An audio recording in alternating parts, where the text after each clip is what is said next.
Hello to all you beautiful people out there. My name is Michael Washington. I'd like to welcome you to the very first episode of my new podcast called The 529 Initiative. This is something that I had to do, man. This is something that I had to get to the point of getting my voice out there to the masses because I have been trying to fight this battle where I live in the streets.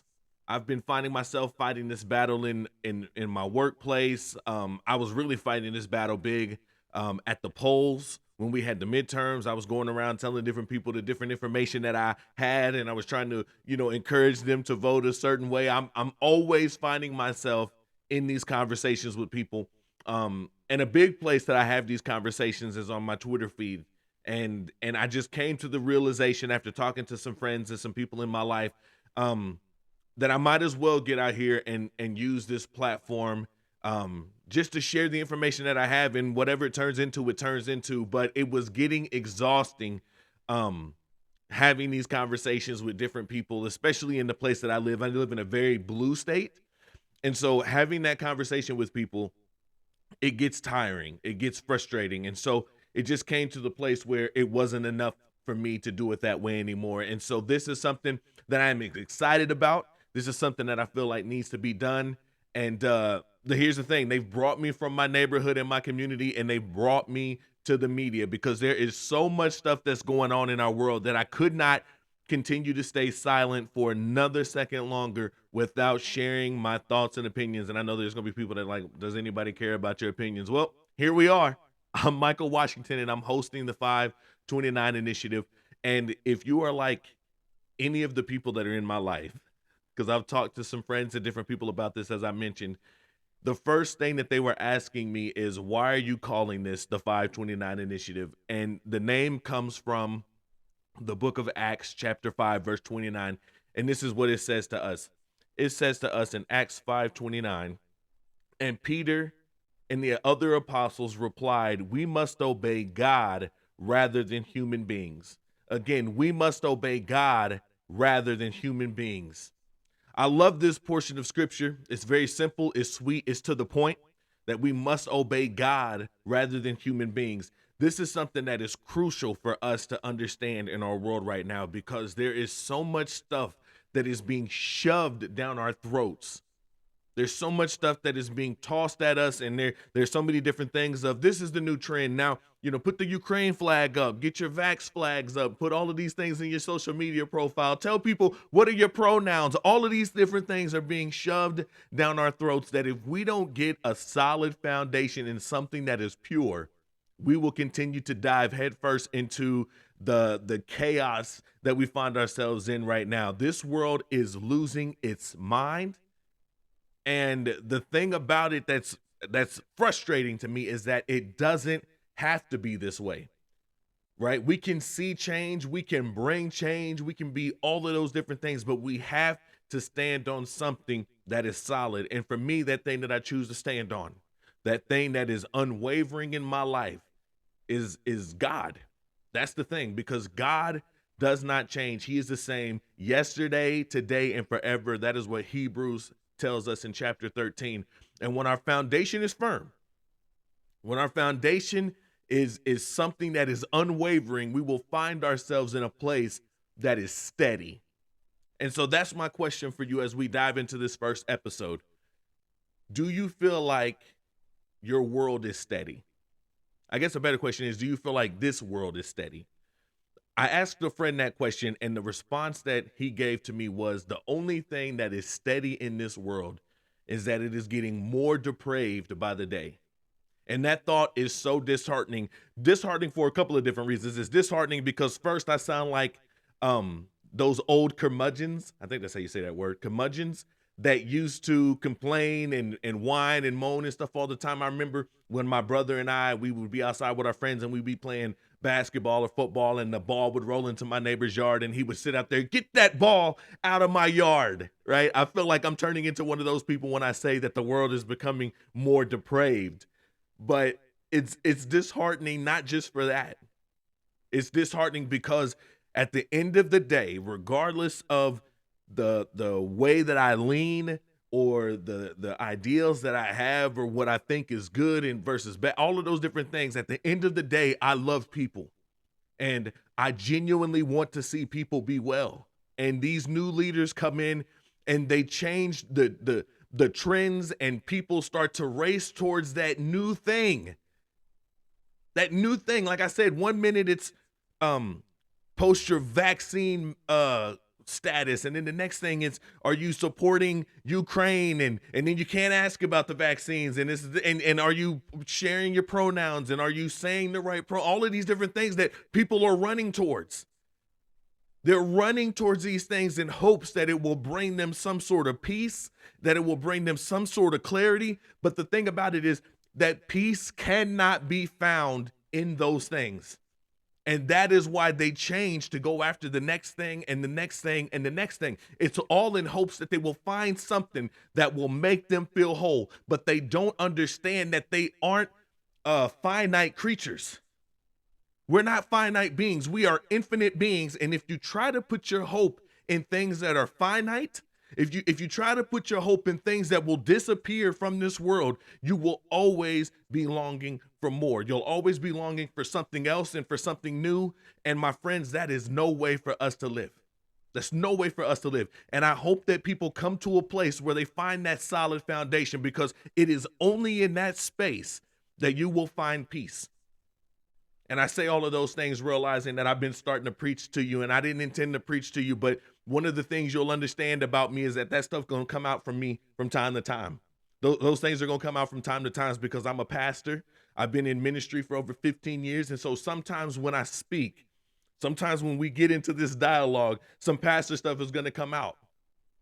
Some pastor stuff is going to come out, especially right now. I understand why it's happening right now, because I'm currently in a process where I'm looking for a new job. I had stepped away from ministry for a little while, and I was doing some nonprofit work, and we did some really beautiful things together. But I realized that I was having that urge to get back into the ministry, get back into shepherding the flock, preaching again, all of those different things. That's my calling, right? But at the moment, I haven't been able to find a new place to minister. And it's not because the opportunities haven't been there. I've had some good conversations with some different places, but I've been doing this process a bit different than I've done it in the past. Because in the past, I would always make sure to ask questions and then listen to the responses that people have given to me, and take the words that they say, right? And I analyze it, and I ask myself, did they say the right thing? Did I ask the right thing? Have you found yourself in a place like that before, where you ask those questions? You ask when you're in a job interview, things like, what is the vacation time? What kind of hours are you expecting from me? Will I have to work on the weekends? Trying to think of whatever your questions are. And you listen and you analyze and you think, okay, was that satisfactory for me or was it not? Was that a good answer? What was that a good enough answer? Sometimes even, right? Was that a good enough answer because I need a job and this place said the best thing, so I'm going to accept this thing? That seems to be the normal process for hiring. Just people asking questions back and forth, hoping that each side, likes what they hear, hoping that you say the right thing. I'm not just doing that this time. This time around, I have been really convicted by this idea of listening to what they're not saying. What are they not telling me about the job? Because have you ever found yourself in a position and you're sitting at your desk or your cubicle or wherever it is that you are, and you're asking yourself, wait a minute. How did I get to this space? How did I get myself into this situation? Because this isn't what I signed up for. Have you ever found yourself in that spot? Because I can tell you, I've been in that place. I found myself in that space, even in this last job. Again, nothing bad with it. We did some beautiful work, all of those different things. But I just found myself asking the question, how did I get here? How did I get into this position? And I'm sitting there thinking to myself, wait a minute, you hired me to be the youth pastor, and now I'm somehow leading children's church, and I'm leading life groups, and I'm in charge of the men's group and all of these other things. And we never discussed that. You told me that I was going to be working 40 hours a week and I've been putting in 60 hours and I'm not being compensated for that. You ask yourself those questions. How did I get here? What's going on here? Why did this happen? And now I'm asking myself, what aren't they telling me? Because you're going to find that when you're dealing with people, that they're going to put their best foot forward, they're going to do all of these different things. But now I'm asking, what aren't they telling me? And as I've been in this place with this conviction on my heart, I've been taking that into my conversations with these churches. So, for example, one of the churches that I have, that I was in conversations with, they were a big church. They have all of the things. If you're in this world, they have all of the things that you think that you want. It's a big congregation, multiple campuses. It would have been a nice salary, all of the things that you're thinking about if you're in this space. Cool things, cool stage, awesome worship team, all of the stuff that comes with a big church. And they happen to be in an area, though, where there's a lot of that drag queen, family-friendly stuff that's taking place in their neighborhood, in their community. And after doing my research of this area and starting to see these things popping up, I asked the question when I meet with them again. I say, what is your take on the I don't know, drag queen situation that's taking place in your community? What is your stance on that? And the response was, well, we aren't going to be warriors for that cause. We're not going to be warriors for it. We're not going to stand up and talk about it. We're not going to make it a big deal. Understand that means, Michael, that, we're not going to let it be something that happens in our church. We wouldn't let those things happen, but we're not going to be speaking about it from the pulpit. And I remember when we finished up that interview, because they had asked me a couple more questions and I'd asked them some stuff. And then when we got off the Zoom call, I remember that conversation and I thought, I'll never be able to champion this church because I would be wanting to speak out against that type of stuff that's going on in our community. There's no way I'd be able to champion not speaking out on that thing. I'd want to speak out against it because this movement is affecting our children and it's infiltrating our schools and so on and so forth, right? There's so much of this stuff that's going on. I would not be able to champion the silence, and that's what they would want me to do, and I know I wouldn't be able to do that. And the thing about it is they had no intentions of telling me that. They had no intentions of bringing that up, and that's not a diss against them because, who's thinking, well, somebody's going to ask me about drag queen stuff in an interview. So I'm not trying to knock them for that, but understand what I'm saying, right? What aren't they telling me? That's something that I would have been there had I not done my research, started working there, and then been seeing these things as I'm driving down the street, seeing the advertisements and all of this stuff happening in my backyard, in our backyard, and nobody's saying anything. That would have been frustrating. And so I'm training my ears to listen for the things that aren't being said. What are the things that aren't being said? And that is what I want to encourage you to do, folks. I want to encourage you to train your ears to hear the things that aren't being said, because in our world, there's a lot of stuff that's being said to distract us. There's a lot of stuff that's being said to get us riled up. There's a lot of craziness that's happening. And if you only look at the things that they tell you to look at, okay, think about this with me. It's like a magician, right? This is magic 101, I'm assuming. This is early stage magic, that they will tell you to look at this hand, and in the other hand, they're deceiving you, right? They want to deceive you by distracting you with this, and in the other hand, they're doing something. And one of the big topics that's taking place right now that I'm super passionate about, and we're going to get into a lot of conversations. There's a lot of things in this world that I'm passionate about, that I'm fired up about, all of that different stuff. But one of the big topics in place, that especially where I live at, and I know it's huge everywhere, but it's this notion of we must ban the assault weapons. We must ban the assault weapons. This is something that's happening right now in Colorado, that they're talking about banning assault weapons, long rifles. I've even read articles and seen videos that they're talking about some pistols and all of these different things, right? There's a movement to take away the guns. And the one thing that is frustrating about it is that they will give you these sob stories about why it needs to be done. But folks, we have to use context. And so follow me on this one, okay?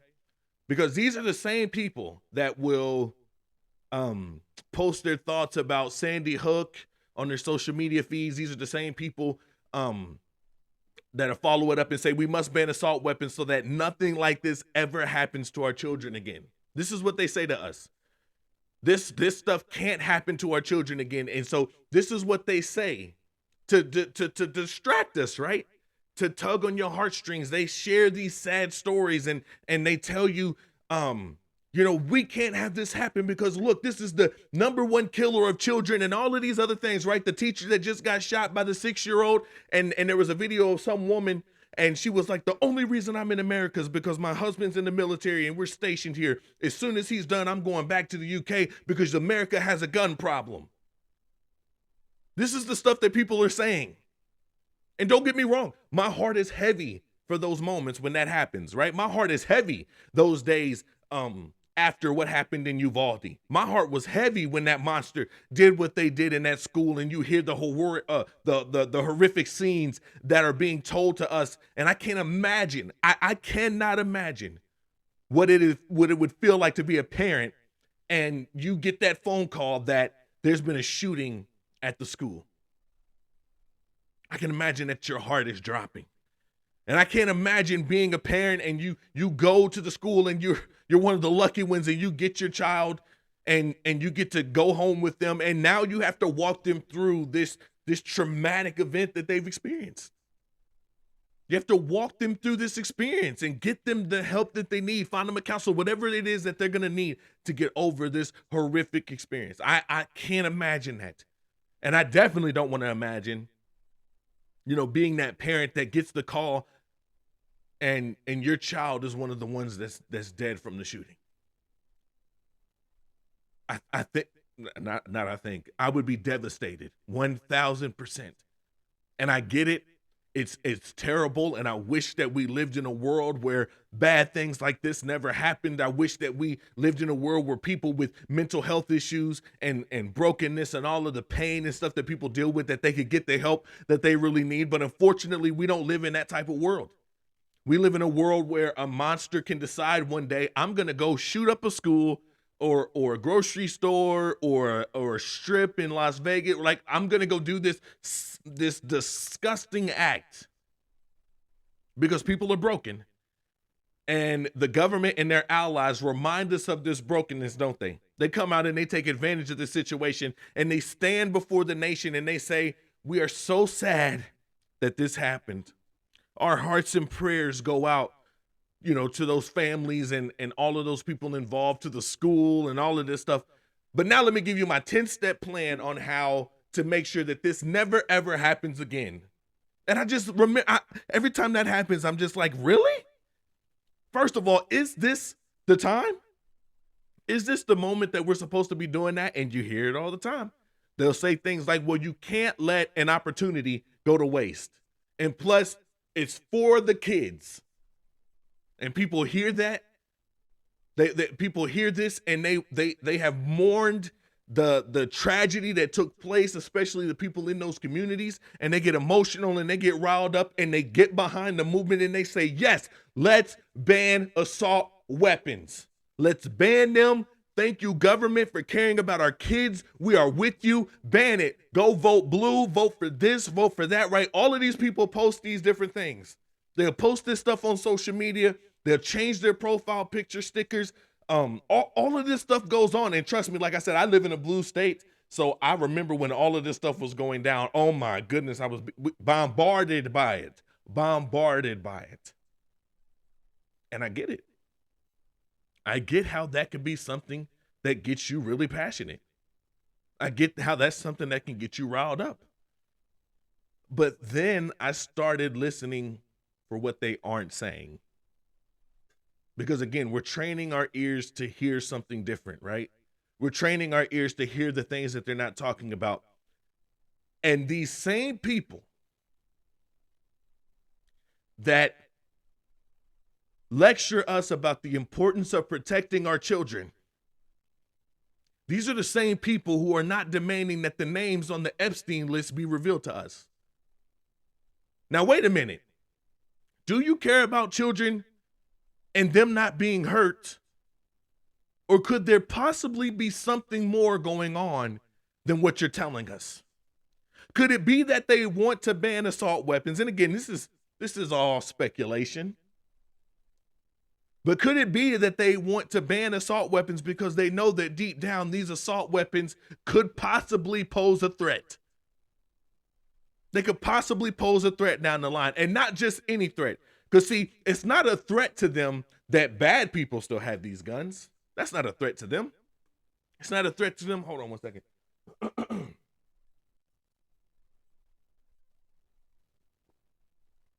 It's not a threat to them that the bad people have these guns. It's not a threat to them that the police and the government get to keep these guns. Those are not a threat to them. And now that we're thinking about it this way, we have to ask ourselves the question, why isn't that a threat to them? Because they are hell-bent on taking these weapons out of the hands of citizens. They're hell-bent on taking these weapons out of the hands of the law-abiding citizens. So why isn't it bad that this list of people has these guns? I think that it's not bad to them because, again, I'm just looking at the stuff that I'm seeing in the world. Okay? And I'm asking myself, what aren't they telling me? They're already showing us that they want anarchy. That's one thing that they're already showing us. And they love when anarchy breaks out. And where can you get your hands on a good dose of anarchy? The criminals are bringing that in spades. Criminals are all about anarchy. I want us to remember the summer of 2020. What was taking place in 2020, right?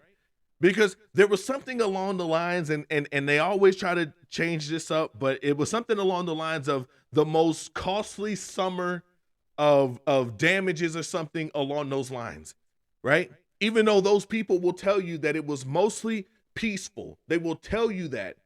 These are the people that are standing in front of a fire, which always blew my mind, that they will stand in front of a fire on a news broadcast, or people will post it on their social media, and then they will say, but these are mostly peaceful protests. But what is the thing that they aren't telling us? Let's take a look at some of the things that they're not saying to us. Here's one thing. The George Floyd riots, okay? These riots, this says George Floyd riots caused record-setting $2 billion in damages. New report says, here's why the true cost is even higher. And this is by the Foundation for Economic Education. And I love this piece that they write down here. It says, indeed, 75% of U.S. businesses are underinsured, and about 40% of small businesses have no insurance at all. Their untold millions in losses don't show up in the $2 billion figure. Ladies and gentlemen, they want to tell us that these were mostly peaceful protests, and yet it ended up costing upwards of $2 billion, if not more, according to that Axios link that I just showed you. Or not Axios, sorry, the Foundation for Economic Education. But they can't tell you they can't tell you that it was a riot. They can't tell you that it cost billions of dollars. They can't tell you those things because they don't want you to focus on the outcome of the riots. The thing that they want us to focus on, the thing that they crave, the thing that they want is the anarchy. And as long as the anarchy helps them to push their agendas forward, then they're going to get behind that, right? What's their agenda for this thing? They wanted what? To defund the police. They wanted to make sure that you understood that Black Lives Matter, George Floyd, all of these things to get us distracted because they know there's going to be people that are going to fight against this stuff as soon as it comes out of their mouth. Defund the police? No, I back the police. I back the blue. There are going to be people that say Black Lives Matter, and then other people are going to scream, no, all lives matter, right? They're going to say George Floyd is a hero, and there are going to be some people that say, no, George Floyd was a drug addict. He was on drugs, all of these different things. And it's all intended to get us distracted. It's all intended to make us want to keep fighting with one another. Again, they want this. They crave the anarchy. Meanwhile, what was really taking place? What were they really doing to continue to push, or what were they really trying to push as they were distracting us with all of this stuff? It was their COVID agenda, man. See, they love the anarchy if it pushes their agenda. They love the rebellion if it keeps us distracted. But they want good rebellion. That's what they were looking for, right? See, while we were distracted and fighting with one another, that's when they were able to come through with their vaccine stuff and mandates and all of that other crap that they were pushing, right? But they love the rebellion if it keeps us distracted. They love the good rebellion. See, or they love the bad rebellion, sorry. Good rebellion, that's bad to them. That's what I was intending to say. Good rebellion is bad for them. Good rebellion is bad for business. And I know that the word good is subjective in this matter because depending on what side you're on, you may say it was good or you may say it was bad. But in my mind, they had to stop the truckers, right? They had to stop the truckers because that was bad for business. You remember when that trucker convoy was going on? Remember up in Canada, Justin Trudeau, who, I think he's pure evil. But Justin Trudeau, he said to them, he said, you don't want to end up losing your license, end up with a criminal record, which will impact your job, your livelihood, even your ability to travel internationally, including to the U.S. He says, we've heard your frustration with COVID, with the measures that there are to keep people safe. We've heard you, and now it is time to go home. I want us to notice what he says right there. He said, the measures that are there to keep people safe. Once again, playing on the emotions of people, playing on their emotions. So think about this with me. Remember in the height of it, and it's even still, again, depending on where you live, I'm assuming, because where I live at is still crazy.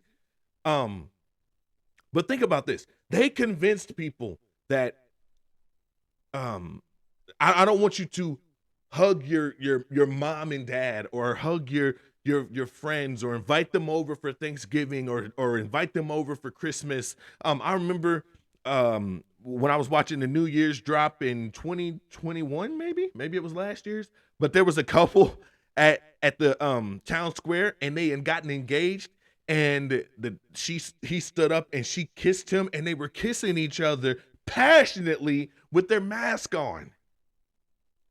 And they convinced you that this was okay. They convinced us that we're doing this. We're telling you to stay away from your family, not go to the hospitals to visit them when they're sick. All of these different things because it's to keep people safe. They wanted to keep people safe, they said. That's the thing that they used to hide it.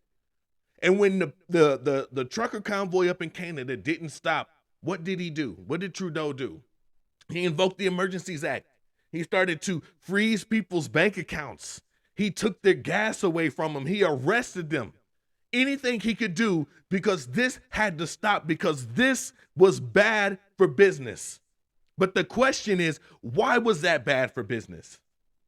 Why was it bad for business? It's bad for business because that brought hope.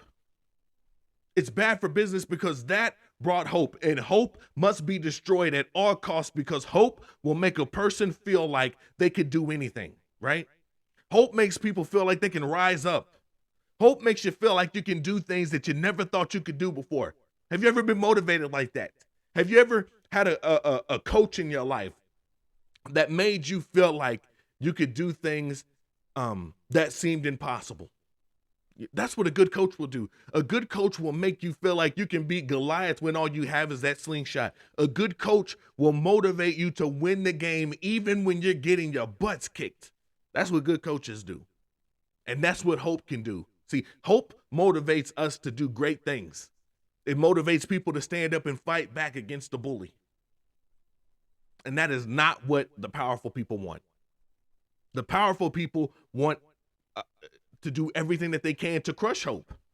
But it's all under the guise of we care about people, and that is why this must be stopped. Remember Joe Biden's famous line? When Joe Biden was, and I'll never forget where I was at. I was over at a friend's house, and I was standing behind the couch. He was on his couch, And I remember he was making his a speech to the nation. And in that speech, when he was rolling out his mandates and all of this other nonsense that he was rolling out, you know, the thing about if you have 100 people, then you then they need to be COVID vaccinated. But if you have 99, you're okay. You know, anyway, all of that crazy stuff that he was doing. But I remember Joe Biden's famous or infamous line, in my opinion, actually. But he said, "We've been patient, but our patience is wearing thin." Do you remember that? I bring that up because I had never heard a president speak like that before. I'm not saying that it ain't happened. I just couldn't recall that threat to the people. We've been patient, but our patience is wearing thin. And he was saying this to the people that were unvaccinated. Now, listen, we're going to get this right out of the way. I took the first 2 shots. And it wasn't because of the mandate. I took it before the mandate came. I had already gotten the shots and made the decision after I talked to my doctor about it. I wasn't aware of the propaganda and all of those different things. I spoke to my doctor, my pastor, some people in my life that I trusted, and I made the decision that I thought was going to be good for me. And now, this is just honestly speaking, this isn't to push an agenda or anything. I truly wish that I had not done it. But that being said, I haven't gotten any boosters, nor will I get any boosters because I see through the lies, okay? And thankfully, I'm still here to tell the story, and I didn't have any of those dangerous side effects that we know of and that we see in all of this different stuff. But with that being said, and again, I just wanted to get it out the way because I'm going to be upfront with you. I'm going to do my best to be transparent with you. And when there's something that I get wrong, I will come and tell you that I'm wrong. I have no problem doing that. I'm not one of the government officials or CNN or something like that. When I get it wrong, I'm going to come and tell you. But with all of that stuff being said, Joe Biden and his team begin this full-on attack against the unvaccinated. But he buries it. Again, you got to be listening to the things that they're not saying, and you got to be paying attention to the politics and all of this crap that's going on. He buries it under this guise of, come on now, do the right thing. For God's sake, think of someone other than yourselves. You remember, I mean, he kept saying that, for God's sake, what else do you need to do? What else is there to worry about? It's free. It's available at all these different places. Go get vaccinated. It's your civic duty as an American. See, he says all of that type of talk to bury the idea of we've been patient, but our patience is wearing thin, right? He's like, damn it, we told you what to do. And since you're not going to fall in line, we will make you fall in line. We will crush you. And with that, hope was lost. Do you remember what happened? Man, people started to go out there and get that shot. People started to go out there because they were afraid of losing their jobs. You know, they were people that I've had conversations with on Twitter and in real life. And they're like, man, I've been at this company for 25 years. I can't start over. What else am I going to do? Our military was being fired. Doctors were being just deplatformed. Nurses were fired. Now, you remember the year before that, these people were the heroes. And I remember seeing, maybe this was like this in your community, but in my community, they had on billboards and on those little yard signs, thank you to the first responders. They were heroes. What happened to that? What happened? Doctors were being fired. Nurses were being fired. People weren't getting access to life-saving health care that they needed unless you got the shot. All of this is happening and people were getting scared. Thankfully, the Supreme Court decided to step in or finally stepped in. And they said that they were going to take the case, and what happened? People started to get hopeful again. And the Supreme Court, they got it halfway right, in my opinion. They said Joe Biden and the government can't force people to get vaccinated at their jobs. They can't put a mandate. That was good. They didn't save our nurses or military, though, or our doctors and those kind of people. And to me, they dropped the ball on that, but I ain't here to judge. I think they dropped the ball. But when they did this, hope started to stir again. And now, as I listen to the conversations in my life and on social media and on TV and all of these different things, the conversations are different, aren't they? See, the conversations that would have had you banned a couple of years ago, you remember, you know what I'm talking about, when they would deplatform you, this is misinformation, this is disinformation. I remember when all of that stuff was happening. That stuff was banned when it was just a few doctors and scientists that were speaking out against the COVID and the vaccine and all of those different things. Now that stuff is flooding the social media pages. It's happening around water coolers. It's happening on TV. It's happening in your neighborhoods. All of this stuff is taking place. That's why the left hate Elon Musk. They hate what Elon Musk is doing because he's allowing hope to ring loudly again. I love what Elon Musk posted not too long ago. He said, 12 months ago, I was the person of the year. Now they hate his freaking guts. That's why they hate him, because he's letting it ring loudly. Hope is ringing again. Now people all over the world are saying, this is wrong. We don't want to be forced to wear masks. We don't want to be forced to get the jab. And the media hates it. And the thing that I love is that they call themselves the tolerant left, but they're not, because people that I know that think like me and probably think like some of you that are watching, most of you that are going to be watching, they're like, I don't care if you want to go get the shot. I genuinely don't care. If you want to go get the shot, go get it. If you want to wear a mask, if you want to wear 60 masks, go wear them. I don't care, but just quit trying to force it onto me. And I love the response of the people, right? Because you hear that tolerant left, and they'll say things like, well, I guess I shouldn't wear my seatbelt anymore. Okay, fine. Then don't wear your seatbelt. I don't care. But they're so frustrated with people like Elon Musk, right? If you won't keep people off the site, I love all of the celebrities and all the virtue signalers, like, fine, then I'm leaving. It's too toxic here. Bye. Okay. Does that affect your life? Does it affect your life that these celebrities are walking off of Twitter? They said, we're going to leave your site. And not just that, we will use everything that we have to turn people against you. And they are on a mission to bury Elon Musk because he represents hope. Why aren't we talking about the protest happening in China? Why aren't we talking about these COVID protests that are happening all over the world? And then a better question is, why is no one talking about Tim Cook and how he's working with China to remove the airdrop feature from the Chinese citizens? One of the things that the Chinese people were able to do so that they weren't being monitored by the government is they could airdrop one another messages. And as soon as the government found out about this, they contact Apple, and Apple says, oh, we're going to put an update on your devices. They put this update out, and now all of a sudden the people in China don't have access to airdrop. See, this is the stuff that is frustrating. And they do this because this is the stuff that brings hope. And hope must be crushed at all cost. It must be crushed at all costs, so much so that they are willing to stand together to condemn things that they don't approve of. Joe Biden, Justin Trudeau, President, Obrador, Andres Manuel Obrador, or whatever his name is. All of these people spoke out about the protests that are happening in Brazil right now. Now, I'm not saying that I agree with storming the Capitol. I'm not saying that, okay? But I do understand that this is the type of stuff that happens when people feel like things aren't on the up and up. People feel like they're not being heard in their country. As a people, this is what they're saying. Got a link right here.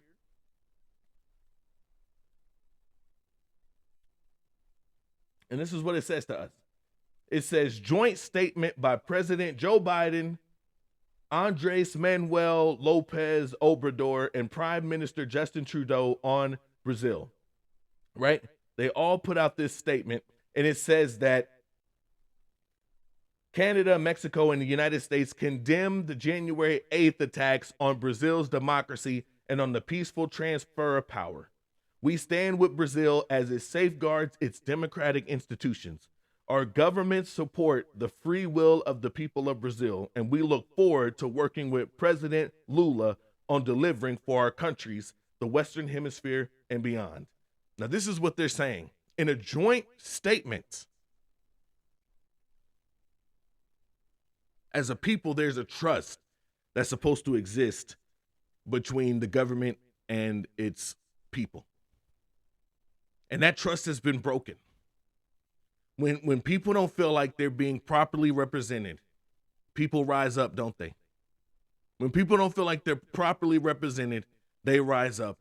And so these leaders say, we stand with Brazil as it safeguards its democratic institutions and the peaceful transfer of power. But I wonder, again, if we're searching for the things unsaid, what would Justin Trudeau or the Mexican president, what would they say if Trump won and the people rose up to fight against it? What would they say? Would he stand up with America then to uphold its institutions? Chances are that's not the case, right? Chances are he would be out there kneeling like the puppet that he is, because that's what we saw during the BLM riots from these political leaders.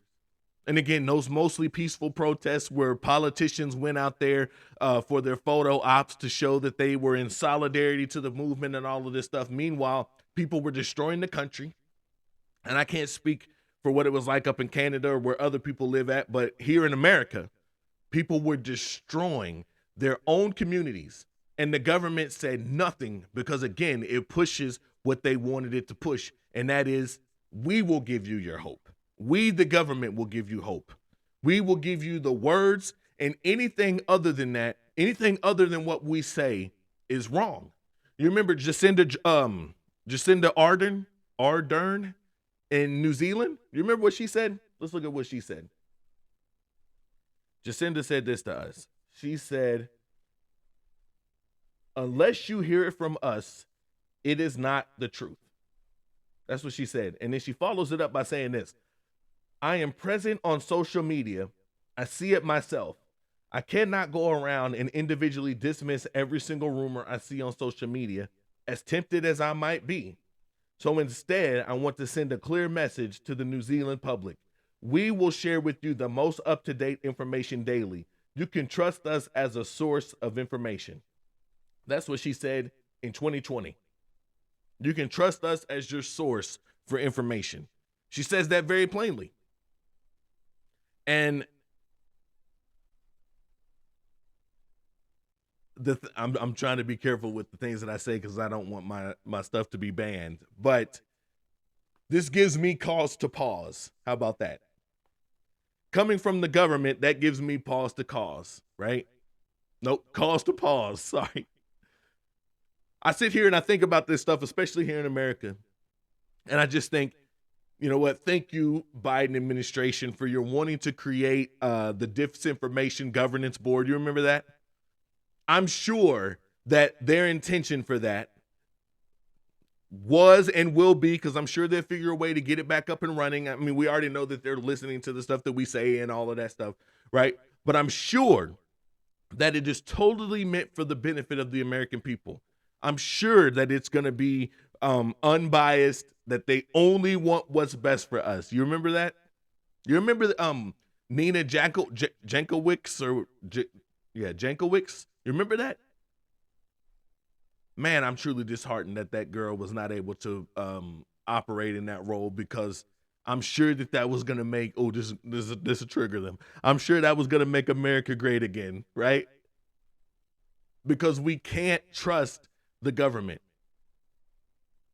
Now, they would tell you that you can trust the government, and we can trust when they tell us that if there's something on social media, we will let you know if that's misinformation or disinformation, and you don't have to ask any questions. And the thing I love about the news outlets and the government and all of these different things is that they don't ever need to give you any sources. They never need to back up anything. I remember Rand Paul was interviewing and Ted Cruz. They were interviewing people in the FBI when the January 6th stuff was happening, and they were asking the question, did you have any FBI agents at the scene during those January 6th riots? And they were like, well, we can't give any information on those types of things when the FBI is or isn't involved or something like that. And I'm just like, what is the point of these little charades that we do? Why are we having these things filmed and presenting them to the nation? Because you're not giving us any answers. There's always a loophole for them to get out. And I just love it because they're like, this is misinformation. This is disinformation. I'm not going to give you any sources, because who the heck are you to even ask for that? You just trust us, okay? This is mis and disinformation, and don't you forget it. Because it's not like the government has ever done anything where they've lied to us before. It's not like the government has ever tried to do anything to hurt its own people or to control its own people. Nothing like that has ever happened. Ladies and gentlemen, here we are, man. Look, they want anarchy. They want the anarchy that they can control because that brings power. That's the only thing I can think of to justify why the police and the military will get to keep their weapons. Now, the sheep will hear me say that, and the sheep will say, but the second amendment says a well-regulated militia. That's a big push where I live at. Well-regulated militia. So those people can keep their guns because they are trained and citizens are not, and because of that, ban the assault weapons. But my thought process is this. They want them to have their guns because that is something that they can weaponize when they need to do that. See, they can control those things. And I have people that will say to me, "Oh, no, Michael, you're thinking that the military and the police are just going to go lockstep with the things that are being told." Are they not? I'm not saying every single person, but are there not going to be some? I mean, think about what happened or stuff that we've been seeing happen in our world, right? I think back to the father in Virginia. Let's look at what happened in Loudoun County. When the father in Virginia, it says, Loudoun County father arrested at school board event, says school tried to cover up daughter's bathroom assault. You remember that? And how they came in and they threw him out of the school board meeting. You remember that? That took place. And the thing that was sick is that it turned out to be true. But nobody wanted to hear that. They just sicked the police on the man and he was removed from the meeting. And then Merrick Garland comes out and says, we're going to be supporting the school board, and it's that simple. And they send the police and they have FBI and all of this stuff at their disposal. How many times have we been seeing here recently FBI showing up at people's houses? They can weaponize those things. They have social media that's shadow banning people, watching everything that you do, just so that one day they can pounce if they need to. And while all of this is happening, they claim that assault weapons need to be banned because it hurts children. Folks, we can't let that stand. We can never let this happen again. And again, hear me when I say this. I'm genuine when I say this. I am not calling for violence.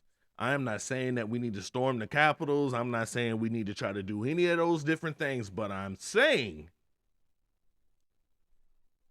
there has to be another motive behind what they're talking about.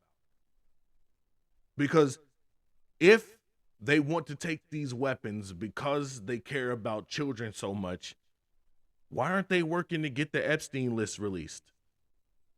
If you care about children so much, then why is California releasing thousands of pedophiles from prison, and some of them didn't even serve a full year?